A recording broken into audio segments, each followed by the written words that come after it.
Hello, everybody. Welcome back to Heart Smart. My name is John Bredenberg, and I am a dietitian in the Employee Wellness Program, and I'll be leading you through today's very important session when we talk about heart disease risk prevention, and that is understanding the role that nutrition and weight control play together. So what we'll be talking about are some of the different aspects of eating and how it impacts weight gain, but also share with you some tips and tricks to try to design your plates to put you in the best position to succeed. And remind you, when we look in the context of overall heart health, there really isn't a magic number on that scale that we need to seek. It's just a matter of making some small changes and having those changes build momentum for us as we move forward, because nutrition as a science can be pretty overwhelming.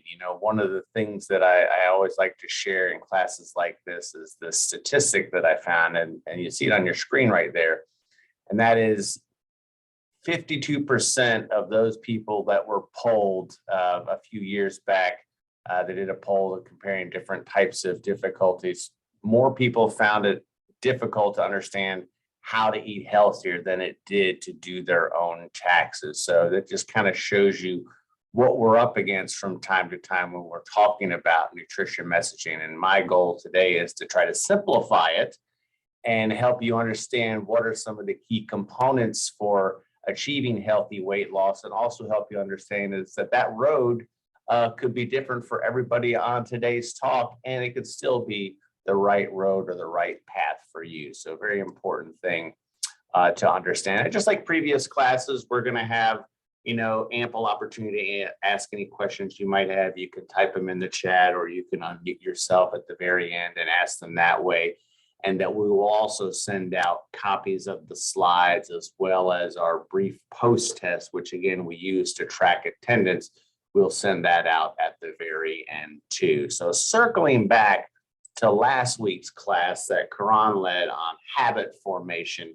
I know she gave you a homework assignment that was going to be really just for self-reflection. It's not anything that we were asking you to turn in, but when we look at that sheet of paper, if you did the behavior change worksheet, a couple of questions to consider there, a couple of points to consider is, what did you notice about some of those changes you want to make? Was it more a reflection of what somebody else wanted or what you wanted? Because in order for a change to be sustainable, it's got to be something that's closely tied to your own personal identity, something that you strongly believe in. So it's important to understand that as we start to unpack some of the behaviors. And then the other thing it's very important to understand is to give some thought as to what purpose some of those habits were serving.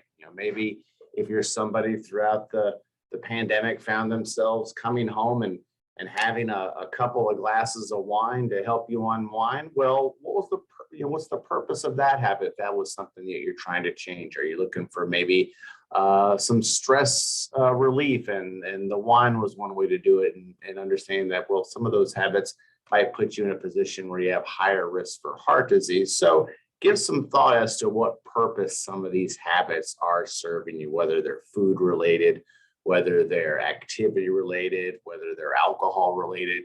Give some thought as to what purpose they serve, because that'll help you make the change. It's all about trying to tie a different reward to a specific cue. And a lot of times, if we can set up our environment, that can really, put us in a better position for success. And there's a real good book out there about habit change called Atomic Habits by James Clear. So you can find that in any library or Amazon.com, any bookstore. But it's very important to understand, because when we talk about habit formation and trying to build healthier habits, where we're positioning ourselves in our own personal environment will really help predict our chances for success, none more so than with nutrition. Because just imagine if you're somebody that's, let's say you're trying to eat healthier and you're trying to lose weight, but you end up walking by a donut shop every day on your way to work, and that smell is just so alluring that it just kind of draws you in. You're almost just kind of held captive by it. Well, maybe if you just took a different route into work, you would avoid that. So you're changing your environment to put you in a better position to succeed. Another example would be if you're trying to eat more vegetables. And and notice that, well, I've got this head of lettuce in there and it seems to turn brown all the time, and this bunch of carrots that just go soft. Well, maybe right after purchasing those items, you get them prepped and ready to go so they're easily attainable for yourself and your family. And again, that environment is built to help you succeed. So with nutrition, I always like to try to challenge some misconceptions and beliefs about nutrition before we talk about weight management. So I've got a couple of questions that I'll have you answer. You can just answer them to yourself. If you want to type it in the chat, that's fine too. But when we're looking at calorie concentration, every macronutrient, as they're called, like carbohydrates, fats, protein, even alcohol, even though it's not a true essential nutrient, they each provide energy. They each provide calories. So I'd like to know, of those four you see listed, which one do you think provides the most calories per 1 gram serving? So of those four, if you had to take a stab at it, and maybe you've seen this question before and you already know the answer: is alcohol, is it carbs, is it fat, is it protein? And I will tell you right now, it's fat. So when we look at calorie concentration, being aware of just how many calories we find in fat is going to be very important from menu planning. Yes, there are very healthy fats when we look at heart disease prevention, but when we look at the concentration of calories in servings of fat, we need to be very aware of that because it's very easy to exceed what may be recommended for us. All right, very good. Next question. What is the best type of goal to set if you're trying to stay motivated to lose weight? And again, I don't expect you to know the answer to all of these questions, but we're just trying to set the framework for what we'll discuss today. So would it be losing, okay, I want to shoot for a 1 to 2 pound rate of weight loss, or maybe a little bit more aggressive, 3 to 5 pounds, or maybe I'll just keep a food log or some other behavioral goal. Or maybe if I just write down my goal weight, say by the summer, I want to weigh X number of pounds, put that on my mirror, that's going to be my goal. So if we look at the research behind sustainability of goal setting and the ability to meet goals, it appears that the behavioral goals, whether it's food, whether it's physical activity, whether it's any other type of behavior, that seems to keep us better motivated towards weight loss than aiming for some arbitrary number. So the idea here is that if you're setting a behavior goal to maybe reduce dining out to 1 time a week, or to keep a daily food log Monday through Friday, that the weight loss will invariably take care of itself because you're developing behavioral goals that make it more likely for you to lose weight versus a number on the scale that you might overreact to over the course of time. So behavioral goals seem to be the best tool for that. What does research show is the most effective diet for losing weight? So what we eat and the types of diets that people follow has been studied extensively. It's not always easy to draw specific conclusions from the research, but which of the diets do you see listed there is most effective for weight loss? I see a lot of people aiming for D, and that's correct. They can all be effective. Really, the best type of diet for weight loss is the one that you can follow. It's the one that you can follow, and that's going to put you in a better position to be healthy. Now, there are certain regimens that might be aligned with better cardiovascular outcomes, but it's not good nutrition if nobody's going to eat it. So you have to find the right type of diet for you and the right type of diet that you can sustain. Because if you're following a nutrition plan or a diet or other type of terminology you want to use, and you don't like your life, guess what? It's not going to be sustainable. So research shows that each of these can be effective for losing weight. Last question here before we get started on the heart of our talk here. Which of these nutrients can help you feel fuller? So again, nutrients are a fundamental component of the foods that we eat every day. Fiber, vitamin D, amino acids, calcium are all crucial to our health and well-being, but by far, fiber is going to be the one that helps us feel fuller longer. And another one not listed that can also help us feel fuller longer is protein. So dietary protein plays a very important role in weight management, because in addition to helping us feel fuller longer, like fiber, dietary protein plays a very important role in helping preserve lean body mass. So when we're looking to lose weight, we're wanting to lose fat. We don't want to lose muscle. And by maintaining adequate dietary protein, that's the best way to help preserve some of that muscle mass. So I always like to share a definition of healthy eating before we talk about anything, whether it's weight management, whether it's diabetes, whether it's blood pressure.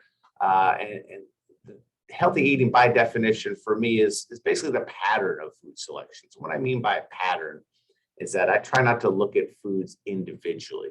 Is a glazed donut healthy, or is a hot dog healthy, or is a cheeseburger healthy? When you look at it in that type of lens, that good and bad terminology, it's not very sustainable. It can be very frustrating.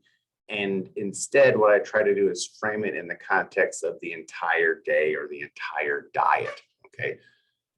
Myself and the team, we went out for ice cream on Friday because ice cream tastes good. Now, we do that 3 meals a day, every day? No, of course not. But the pattern of food selection, which includes whether it's fruits and vegetables and healthy fats and a little bit of ice cream, that's going to be fine. We're looking at the big picture here when we talk about defining healthy eating. And I try to get away from, calling single foods healthy and unhealthy, because it's too confusing and it doesn't really add much value to the conversation. But we want to make sure that whatever pattern of food selections you're using, you're getting the best balance of nutrients to not just maintain and improve your physical well-being, but also your mental well-being too. We want to feel good about the food choices that we are making. And when we feel good, we're more likely to sustain it.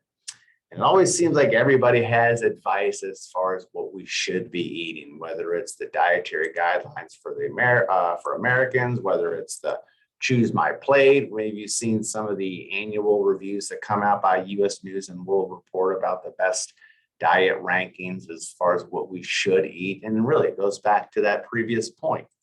What we should eat is what's going to help us meet our health goals and still like your life. So maybe you go to your doctor and he's like, you know what? Your cholesterol's up a little bit. I think you should follow a vegetarian diet. And you get home and you realize, gosh, I really love chicken. I really love beef. I'm not going to follow that kind of diet. So again, you still have to meet your health goals and still like your life. So maybe we look at a different type of approach to help you meet those health goals. And this is where sitting down and talking with a dietitian can be very important, because those individuals are trained to do that, to find the right approach for you to meet your health goals and still enjoy life to its fullest when we look at food choices. And we will also have referral information on how to talk with a dietitian no matter where you are located, because we are actually adding another dietitian besides myself to our team starting next week. So that individual will be definitely available to share with you individualized guidance on your own nutrition journey. So let's take a look at why we eat. Why do we eat?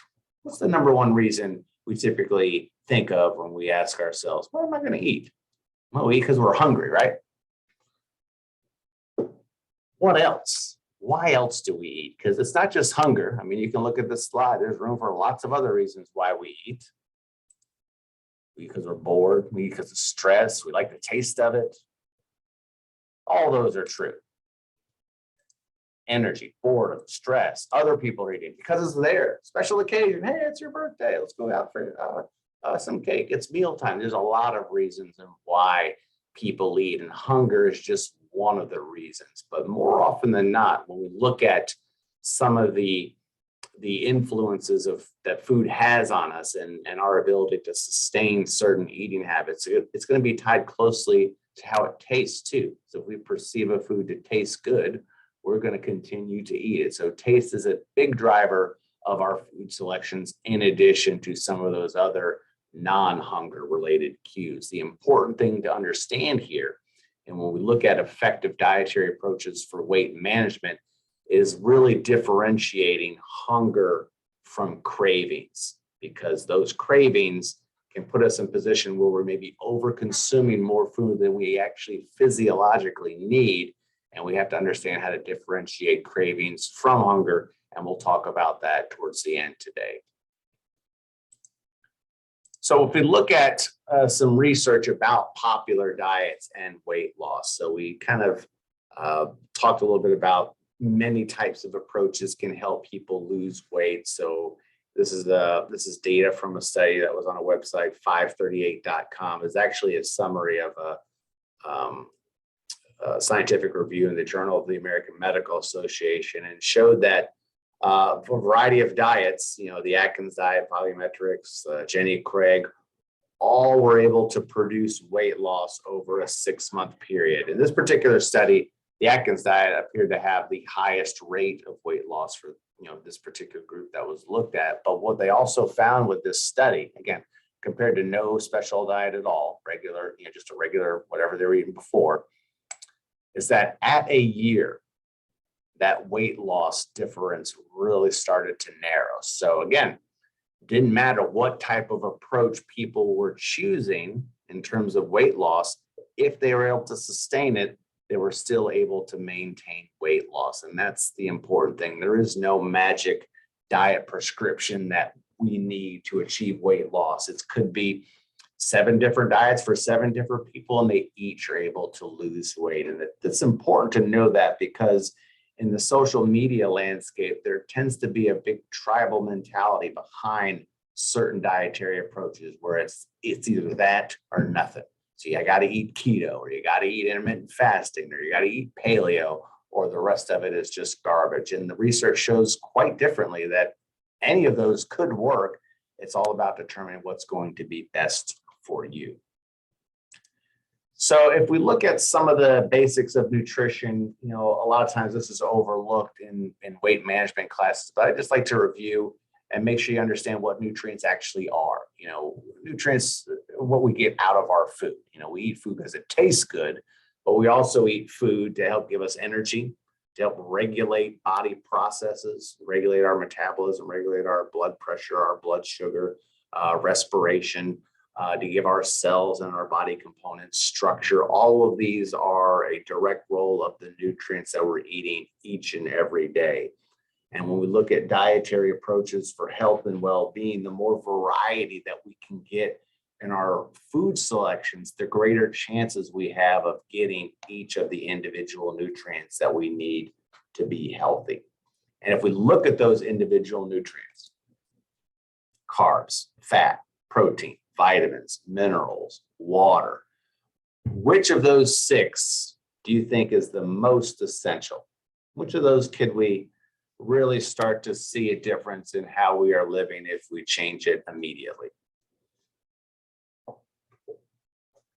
You got a 1 in 6 chance of getting this question right, and congratulations, it's water. Can't live without it. It's the most acutely needed nutrient out there. It's the one that's the most overlooked, also a little bit more misunderstood too. So when we look at water in terms of its role in our diet, it's the foundation of what we are. It's about 70% of our body weight. There's all types of different formulas out there that you can use to approximate just how much water you technically need each day. Thirst is usually a pretty reliable mechanism to let you know when you need to be drinking more fluid. If you're restricting some of your fluid intake and just not making time to drink, your body will compensate. You'll just go to the bathroom a lot less. If you're looking for an estimate, if you want to be diligent with your fluid intake, a good rule of thumb is take about half your body weight and drink that in ounces of fluid each day. Not at one time, throughout the course of the day. So if you weigh 200 pounds, that would be 100 ounces of fluid each day. And all beverages count, whether it's water, whether it's unsweet tea, coffee, all those will count towards that fluid goal. But again, the body will adjust if you are overhydrated or underhydrated. It'll be reflected in how often you're making those trips to the bathroom. Now, when we also look at nutrients, so we're obviously getting very important vitamins and minerals from the foods that we eat, but the energy nutrients, where we get calories, are the big 3, the carbs, the protein, and the fat. And this is where a lot of confusion reigns as far as what's an ideal proportion. Should most of my calories be coming from carbs, or should it be from protein, and should it be coming from fat? And the truth is, we don't know. we don't know if there's an ideal ratio of macronutrients for each and every person, because tends to be a lot of variability, and people can achieve pretty good health outcomes on a variety of different ratios. So there really isn't one magic formula that says, okay, what you eat each day, about half of it should be coming from carbs and the other half split between protein and fat. It's just not true. We do know we need an essential amount of protein each day, and we need an essential amount of fat each day, but there's not a magic ratio for each of those nutrients. And I think it makes it a little bit more confusing because we don't eat nutrients, we eat food. And when you go to Publix or Winn-Dixie, you're not going to the carbohydrate aisle, you're going to the bread aisle, you're going to the produce aisle, you're going to the dairy aisle, and so forth. So understanding the importance to structure and frame nutrition messages with regards to real foods is very important. So although there's not an ideal ratio of macronutrients, I do think there are ways to set up your plate to put you in the best position to succeed. And again, this is just a starting point, but one of my go-to graphics is the Harvard Healthy Eating Plate, which is basically an adaptation of the USDA's My Plate, with just a little bit more specifics in terms of what types of foods would we include for overall health and well-being. So again, this isn't individualized. This isn't meant to be the one size fits all approach for everybody, but it's a good starting point. Splitting our plate in half between fruits and vegetables, and the other half being shared between whole grains and healthy proteins. And the healthy proteins, the ones that we tend to equate with better cardiovascular outcomes, include fish and chicken and turkey and beans and nuts, and a little less red meat, a little less cheese, trying to minimize the processed meats like sausage and cold cuts and bacon because of their extremely high sodium content. And when we're looking at grains, trying to limit the refined ones, because we know that those tend to be a little bit easier to overeat, and try to choose mostly the whole grains. And when we're looking at drinks, try to choose low calorie or no calorie drinks, and go from there. So this ends up being a pretty good starting point in terms of what our plate could look like for overall health and well-being. But the other thing to understand is the individual choices. So what patterns of individual choices play a role in weight loss and weight gain, for that matter. And that's where I like to reference a few different studies: the health professionals study, the nurses health study.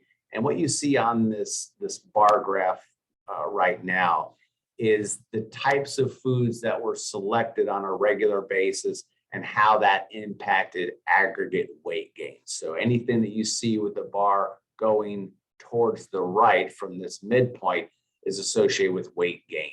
And anyone you see with going the opposite direction was associated with weight loss. So we see potato chips, potatoes, French fries, processed meats like sausage and bacon, unprocessed red meat like steak, and then butter, and then desserts, and then refined grains like white bread, white rice, and pasta, associated with weight gain, as is with sugar sweetened beverages, your lemonades, your Pepsis, your Cokes, your fruit juices, all associated with weight gain. Whereas the nuts, the whole grains, the fruits, the yogurt, the diet sodas, the milks, associated with either neutral impact on weight or weight loss. So again, putting it into perspective is that if you're noticing your diet that you're choosing, okay, your individual choices are comprised heavily of foods up at the top here, you might notice a more difficult time losing weight. So again, this is just an impact of the correlation there. Doesn't mean it causes it, but there's definitely seems to be a close correlation there for food choice and weight gain. And the other thing when we look at weight control is both sides of the equation.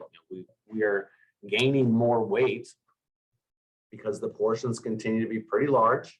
It's pretty good. I mean, when we talk about taste being a main driver of what we're choosing, highly palatable foods, sometimes they're engineered to a point where you definitely can't just eat one, or you can't just eat a half a serving. Your brain becomes overpowered. The impact of those neurotransmitters like serotonin are very difficult to resist. So understanding what you're up against, and again, all about trying to create an environment where you don't have some of those high trigger foods like potato chips or ice cream or cookies or whatever it might be for you specifically, so you're more likely to succeed. And then again, examining the other side of that activity equation. So where are you parking? Are you taking the shuttle bus in, or do you walk? Do you take the stairs instead of the elevator? Do you get up and walk to the person's office to chat with them versus picking up the phone? Are you doing more walking around the neighborhood versus, driving? Whatever it might be, looking at both sides of the equation, you can see what we might be up against. And one thing I wanted to share with you, and I'm going to stop share here, and that is a calorie calculator. So hopefully I can bring it up here. All right, so on the presentation, I put a link to the Mayo Clinic calorie calculator. So when we send out the slides for this particular presentation, you'll have access to this particular website. So I chose this one, the Mayo Clinic. I know we work for UF Health, but this was available at the Mayo Clinic, and it uses one of the more accurate prediction equations, okay? The reason I'm sharing this with you is not meant to be a prescription for how many calories you as a person should be consuming each day, but more as a way to assess a ballpark figure, because there are a lot of factors that actually go into predicting how many calories someone needs each day. So I'll do myself, for example. So I'm 49, I'm 5'11", I think, although I might be shrinking as I get older. I think I'm 173 or maybe 4. Yeah, I'm carb loading for the river run. Haha. All right. So I put in all those variables. Okay. Our calorie needs are predicated on, a lot of these variables that you see right here, in addition to how active we are. So I will put that I'm, let's see, we got inactive, somewhat active, active, and very active. So I think I'm in this active range based on how much activity I get, and I'll calculate it. So it's going to give you a number right around 2,500 calories based on those variables. Does that mean that I should be eating exactly 2,500 calories each day? No, but as a ballpark, let's say I'm trying to lose a couple of pounds. So if that's the case, I would need to reduce my calorie intake to well below 2,500, maybe more along the lines of 2,000 calories each day if I'm trying to lose a little bit of weight. So again, this calculator is more designed to give you a ballpark of how many calories you would need to maintain your weight. But if you're looking to lose weight, this is where a dietitian would guide you through trying to achieve a certain fewer number of calories than what's listed there. So probably taking 500 to 800 calories off that total each day to put you in a position for weight loss success. All right, reshare. When we look at a person's calorie needs, it's based on a lot of different factors, not just their, their size and their physical activity, but also something called the thermic effect of food. So what we eat each day, whether it's more carbs, more protein, more fat, will impact how many calories we burn each day. And then in addition to our basal metabolic rate. So that big piece of the pie that you see right here, that's just to keep our body temperature at 98.6, to give our brain, our liver, our lungs, everything, the calories that they need to function each day, because that's what we need. We need food to give us energy, because all these body processes require it. So the moral of the story, when we look at weight loss and simplifying nutrition for weight control, is understand that even if it's just a 5 to 10% reduction of your current weight. So if you set a weight loss goal and it's only 10% less than what you currently are, you are still going to see significant improvements in your blood pressure. You're going to see a lower risk for diabetes, even if you're still overweight. So if you're, 75 pounds overweight and 10% is only knocking 20 pounds off that, you are still going to see significant improvements in your overall health and well-being. It's important to understand that, because a lot of times if we look at weight loss and we say, oh, well, gosh, I want to lose 100 pounds by the summer. Well, guess what? You didn't gain those 100 pounds in such a short period of time, so it can't come off that quickly. And even if you only hit 10% of a weight loss, that's still going to be highly, highly successful. And that's the big thing to keep in mind, is that there's not a magic weight number that we all have to achieve. I think sometimes physicians tend to get lazy with their weight loss advice and say, oh, I just need to lose weight, when in fact, there might be other things to consider as well when we look at overall weight loss trends. So what I mean by that is that being active makes you healthier at any weight. So it's going to be far more likely to lower your risk for heart disease if you can maintain a baseline level of fitness that enables you to go up and down a flight of stairs without getting winded, enables you to walk 200 yards without getting winded, more so than any type of small amount of weight loss. So physical fitness is going to make you healthier at any weight. So again, not to downplay the importance of weight loss and morbid obesity, but it's more to it than just that. So small amount of weight loss, 10% or less, can go a long way, but physical activity can take that health benefit even further. If we are looking at what are some of the habits, we look at habit changing, the science of habit formation, and there's a good survey that's maintained by the government called the National Weight Control Registry. So what this survey does is it's basically a long-term investigation of people who are able to lose weight. It's over 10,000 people, and they're interviewed on a consistent basis to figure out what they're doing. Like, hey, you're losing weight. What's working for you? And this aggregate data has revealed some very important commonalities. And 98% of these people doing something different with their food intake, whether it's eating out less or eliminating fried foods or making this change or that change. 98%, almost all of them are modifying their nutrition in some way. 94% increasing their activity. They're eating breakfast, they're weighing themselves, they're watching less than 10 hours of TV each week, they're being physically active. So again, you can see some of the commonalities in these habits for people that are able to not just lose weight, because it can be very easy to lose weight, but maintain that weight that weight loss overall.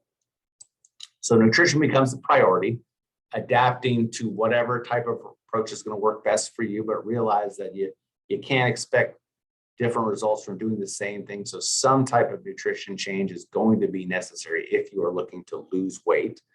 Having some help along the way from friends and family can go a long way. Keeping a food record can increase awareness of what you're eating and your response to hunger cues, and really help shed some light on food patterns in general.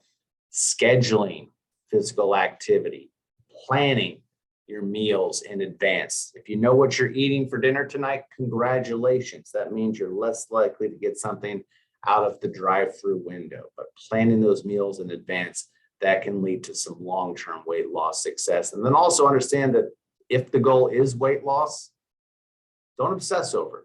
Don't weigh yourself more than once a week. Keep that number in perspective. Okay, your health and well-being isn't defined by just that number. Yes, losing weight if we are significantly above our recommended weight ranges can go a long way to keeping us healthier, but so can making some dietary adjustments, so can being physically active. So just try to keep that number in perspective. A few other nutrition strategies you can see here in terms of menu planning. I'm going to share with you some recipes too, but I wanted to talk about this tip right here: differentiate hunger from craving, because I alluded to this before, and I want to just kind of help you understand how impactful this can be. So hunger takes some time to develop, and we've all had hunger pains from time to time. We know it gradually comes on, whereas cravings are pretty immediate. Hunger can be satisfied with any type of food. If we're very hungry, we really don't care what we eat. If we're very hungry for just a chocolate chip cookie, then that's a craving. So that typically will pass. And that's the key difference here. Hunger comes on gradually, whereas craving can come on almost immediately. And typically, if we can resist that craving after about 10 minutes, it's gone. So if you're noticing something that you are craving at certain times of the day, or certain visual exposure to certain things, get up, go outside, take a walk, take your mind off it. Chances are that craving will pass.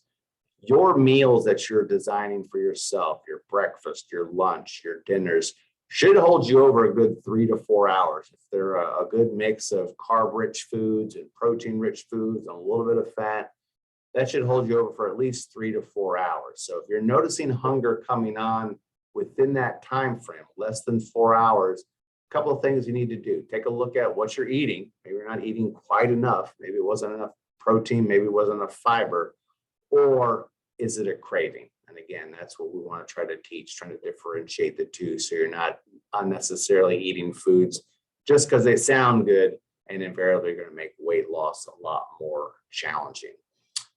Eating slowly is also very important with minimal distractions. So not watching television, trying to get away from your desk, try to savor the food. You know, we eat food because it tastes good. So savoring it and trying new things, trying to expand your dietary horizons. You might find new lower calorie foods that you enjoy. So you'll become bored eating the same, dinners and lunches day in and day out. And then also taking a close look at what are those foods for you that you really have a tough time resisting. Could be potato chips, could be cookies, could be chocolate, could be nuts, could be anything. Those trigger foods where you have a tough time resisting, those are the ones you want to try to keep out of sight and even out of the house if you can. Also take a close look at the beverages that you're consuming, not just the calorie containing beverages, but also the alcohol use too. Yes, a moderate amount of alcohol is associated with a lower rate of heart disease, but the more alcohol we consume, not only is it giving us empty calories, but it can also elevate our hunger cues too. So when we drink, we tend to get a little hungrier as well. So again, it's all about trying to create habits that are going to put you in the best position to succeed. So that is the gist of what we were getting at today. So again, there's not one size fits all approach to nutrition. It's all about trying to find the path that's going to work best for you, the path that's going to require you to maybe give up a few of the larger portions of certain items or give up a couple of different food categories, but really paying closer attention to what can you include in its place or what can you start adding. A lot of times we look at weight loss, don't eat this, don't eat that, don't eat this, when I think it's more sustainable to use healthier food choices to displace some of those unhealthier food choices, those patterns of food selection. So this is where each of these cookbooks, I think, can be a very good resource guide for you. In addition to giving you tips as far as lowering calorie intake at meals and way to make some substitutions to lower fat and calorie content, but also giving you some real recipes too. So these will each be shared via email in their full PDF form. In addition to that, your homework for this week is to keep a 3-day diet log. I'm going to send you an example of a 3-day diet log, but by no means are you required to use that one. Use whichever one works best for you. Maybe you're somebody who likes to use the apps like MyFitnessPal to keep track of your food. But I want you to do it over 3 consecutive days and see if it's helping you make any changes, because there are a lot of people that report keeping a food log in and of itself is a good tool for them for weight management because it makes them more acutely aware of the foods that they are selecting each day. And frankly, how often they're selecting foods when they're not even hungry. So that's something to keep in mind as far as your homework assignment goes. On the screen now, you'll see a little QR code. If you want to scan that right now, you can be taken directly to our post test. Just like the previous test, these are all open book. We use this just as a way to track attendance, especially if you're looking to get points towards your wellness credit. But really for anyone that's attending, we ask that you take just a second to answer these questions and get credit for attendance. And you'll also see the link go out in your email later today too. So if there are any questions, type them in the chat and we'll be sure to get to them. Then also remind you that next week we're going to be joined by our Gator Care pharmacist, Rachel Carloni. She will be talking with us about medications that are used for heart disease prevention. So she will be sharing with you tips and information about blood pressure medications, cholesterol medications, but also share with you some important information to kind of make sure you're getting the most bang for your buck for your pharmacy dollar. So we're looking forward to that talk. And if there are no other questions, I'll just hang out here in the in the chat room to answer them. And for everyone else, I look forward to seeing you again soon. Thank you for tuning in.